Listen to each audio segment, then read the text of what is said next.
न्यायदेवता असणाऱ्या शनी महाराजांच्या नावाने ऑनलाईन फ्रॉड करण्यात आलाय।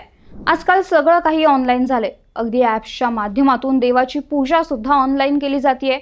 पण आता लोकांनी देवाच्या पूजेसाठी श्रद्धेने दिलेले पैसे फ्रॉडस्टर्सच्या खिशात गेल्याचं समोर आलंय। श्री क्षेत्र शनी शिंगणापूर येथील ऑनलाईन दर्शन, पूजा व तेल अर्पण करण्यासाठी वेगवेगळ्या ॲप्सच्या माध्यमातून भक्तांकडून देणग्या घेतल्या जात होत्या, ज्याचे पैसे देवस्थान समितीकडे न जाता फ्रॉडस्टर्सच्या खिशात जात होते।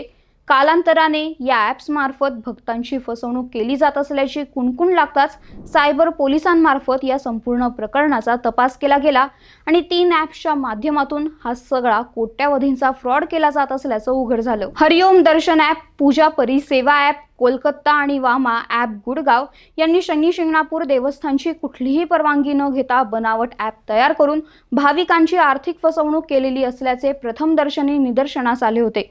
दरम्यान देवस्थानाने दाखल केलेल्या तक्रारीनंतर शनी शिंगणापूर येथील पोलीस यंत्रणा व देवस्थानचे सुरक्षा रक्षक ॲक्शन मोडवर आले असून 3 दिवसांपासून बाहेरच्या भक्तांना व्हिडिओ कॉलवर पूजा व दर्शन घडवून आणणारे रॅकेट आता कारवाईच्या धास्तीने हद्दपार झाल्याची माहिती सांगण्यात येते। सध्या सायबर पोलिसांमार्फत या प्रकरणाची चौकशी सुरू असून शनैश्वर देवस्थानाच्या अधिकृत ॲपऐवजी कर्मचाऱ्यांनी बनावट ॲप तयार करून भक्तांकडून मोठ्या प्रमाणात पैसे उकळल्याचा दावा काँग्रेसच्या कामगार विभागाने केला आहे। त्यामुळे पुढे या प्रकरणात काय होणार हे पाहणे महत्त्वाचे असणार आहे। तर अशाच महत्त्वपूर्ण घडामोडी थोडक्यात जाणून घेण्यासाठी ऑनलाईन नेताच्या पेजला फॉलो आणि आमच्या YouTube चॅनलला सबस्क्राईब करायला विसरू नका।